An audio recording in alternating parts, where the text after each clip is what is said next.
Associate professor, department of mathematics, Meera girls college, Udaipur. अब तक हमने अनुक्रम के बारे में जो जाना है उसमें boundness of a sequence, infimum, supremum and इसके पहले वाली कक्षा में सीमा बिंदु, limit point of a sequence. हमने कहा था कि अनुक्रम का हमेशा ही सीमा बिंदु विद्यमान हो ये कोई आवश्यक नहीं है। किसी भी अनुक्रम के एक से ज़्यादा भी सीमा बिंदु हो सकते हैं। किसी भी अनुक्रम का सीमा बिंदु उस अनुक्रम का पद हो यह भी आवश्यक नहीं है। और हमने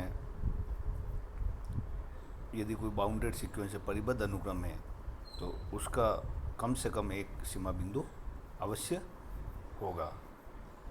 अब इसी को आगे बढ़ाते हुए हम अनुक्रम की सीमा के बारे में बात करेंगे, limit of a sequence. Definition का sequence xn, a sequence xn is said to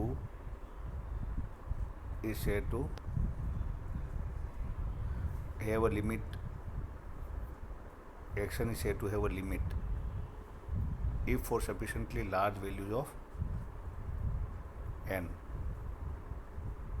A sequence xn is said to have a limit L, यहाँ पे limit L if for sufficiently, that is important, if for sufficiently large values of n, sufficiently large values of n, absolute value of xn minus L can be made as small as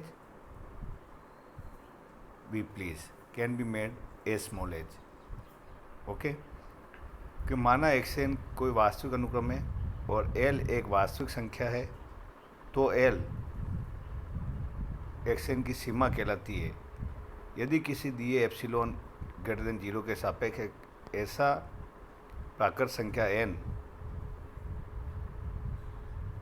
विद्यमान है कि xn माइनस L, absolute value of xn माइनस L is less than epsilon. Okay, तो n क्या है यहाँ पे? Sufficiently large values of n। ठीक है, ऐसा नहीं कि हमने फर्स्ट अनुक्रम का पहला पद ही ले लिया है ना। We take a sufficiently large values of n, x15, ठीक है। और l यदि लिमिट होगी, यदि xn माइनस l आइदर पॉजिटिव और negative, but limit absolute value, so x difference जो है xn माइनस l can be made as small as, जितना छोटा हो सकता है, ठीक है, लगभग 0 के बराबर हो, ठीक है, then it is a limit of a sequence.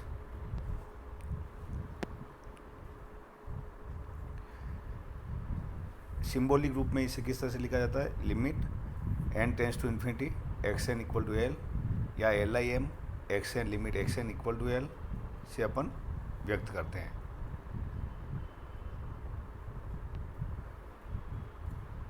अनुक्रम के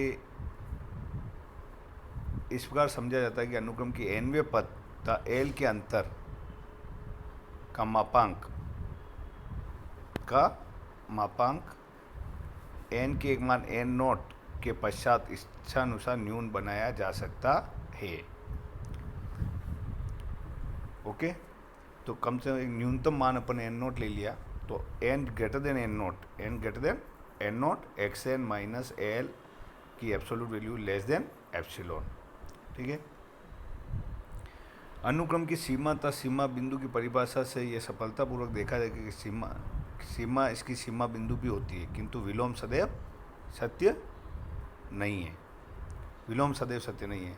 जैसे सीक्वेंस हमने for example xn equal to -1 का होल n, इसके दो लिमिट पॉइंट है 1 and -1, लेकिन इसकी कोई भी सीमा नहीं है। ठीक है, इसकी कोई भी लिमिट नहीं है।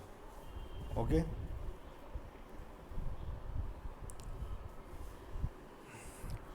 फिर इसके बाद अभिसारी अनुक्रम, कन्वर्जेंट सीक्वेंस।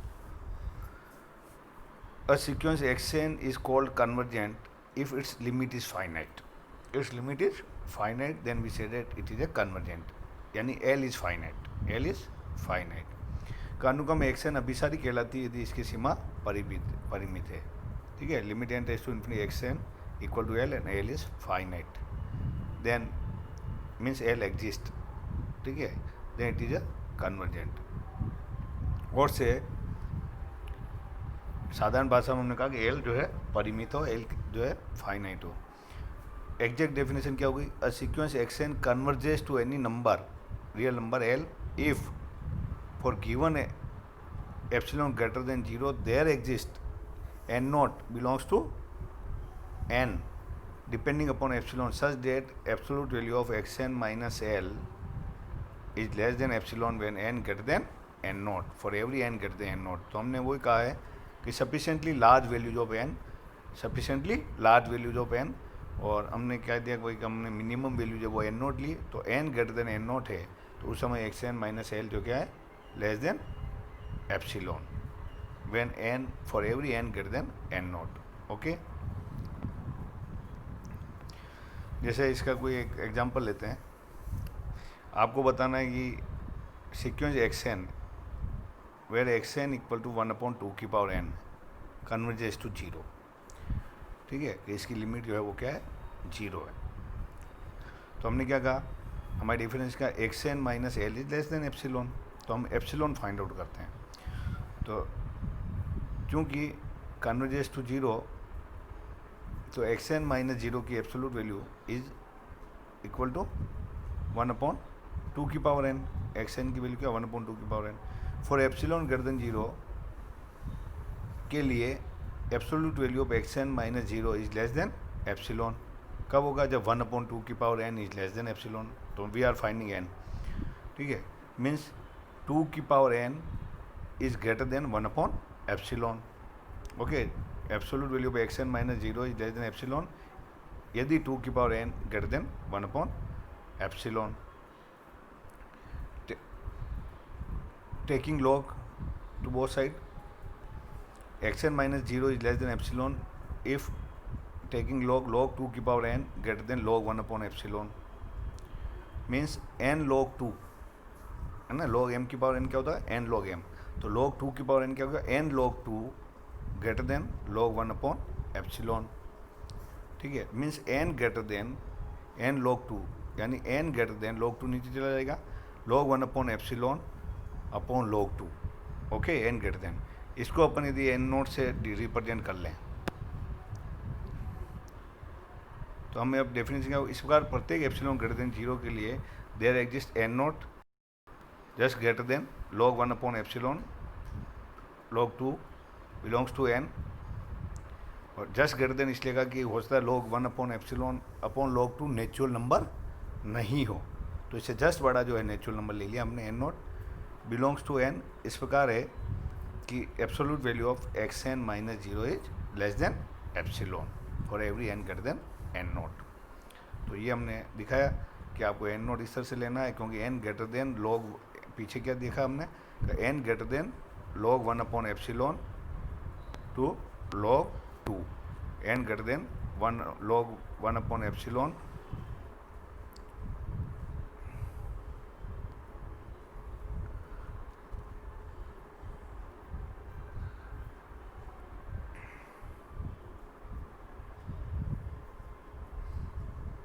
ओके। तो n ग्रेटर देन log 1/एप्सिलॉन log 2, यानी आपको आपको नेचुरल नंबर सेलेक्ट करना है जस्ट ग्रेटर log 1/एप्सिलॉन अपॉन log 2 से जस्ट ग्रेटर, और हम ले रहे हैं कि n greater than n naught X N minus 0 is less than epsilon, therefore it is converges to 0, it is converges to 0।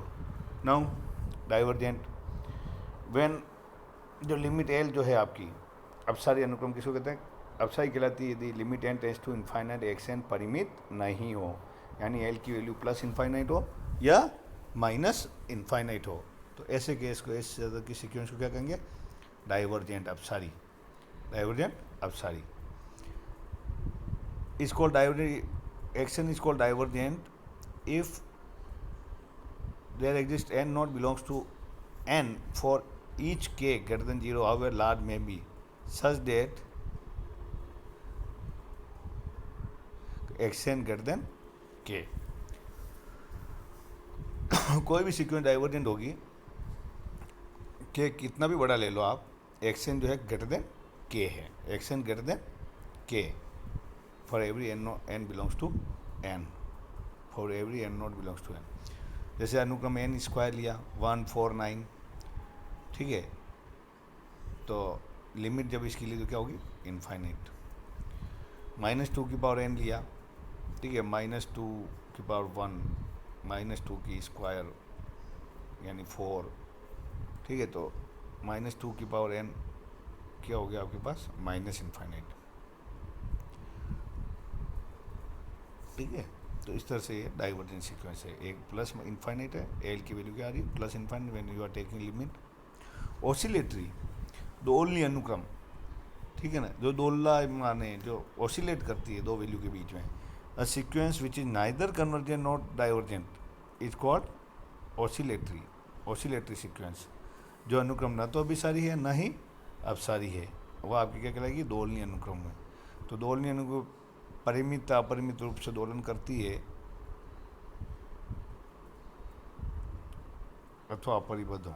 दोलनी अनुक्रम परिमित अथवा अपरिमित से दोलन करती है, अथवा जैसे हमने सबसे बेस्ट एग्जाम्पल -1 का होल एन, तो first term -1, second term 1, third term -1, fourth term 1, तो ये जो है इसकी लिमिट जो है डज नॉट, एक ना तो प्लस इनफाइनाइट है ना माइनस इनफाइनाइट है ना परिमित वैल्यू है, फाइनाइट वैल्यू भी नहीं है, तो ये किसके बीच में दोलन कर रही है, -1 से 1 के बीच में। इसी तरह आपके -1 का होल एन एन 1 है तो -1, 2 है तो 2, ओके, -1 2 -3, ठीक है, अपरिमित है और अपसारी नहीं है, अपरिमित दोलनीय अनुक्रम है, ठीक है ना, अपरिमित दोलनीय अनुक्रम है। ओके, तो आज हमने क्या देखा, सीक्वेंस का मेन क्या पार्ट देखा कि आपके लिमिट क्या होती है, सीमा क्या होती है लिमिट ऑफ द सीक्वेंस, ठीक है, और लिमिट ऑफ सीक्वेंस कितनी इंपॉर्टेंट है कि उस लिमिट से हम क्या डिफाइन कर रहे हैं कि सीक्वेंस कन्वर्जेंट है, डाइवर्जेंट है या ऑसिलेटरी है, ठीक है। तो कन्वर्जेंट है, डाइवर्जेंट है या ऑसिलेटरी, तो जब लिमिट फाइनाइट है तो हमने क्या कहा, या अभिसारी है, कन्वर्जेंट है। जब लिमिट आपकी इनफाइनाइट है, प्लस इनफाइनाइट है या माइनस इनफाइनाइट है, तो हमने क्या कहा कि ये डाइवर्जेंट है। और न यदि कोई सीक्वेंस कन्वर्जेंट है न ही डाइवर्जेंट है, तो ऐसे सीक्वेंस को हमने क्या कहा था कि ये सीक्वेंस क्या है, ऑसिलेटरी सीक्वेंस है, this is a oscillatory sequence, right. Thank you.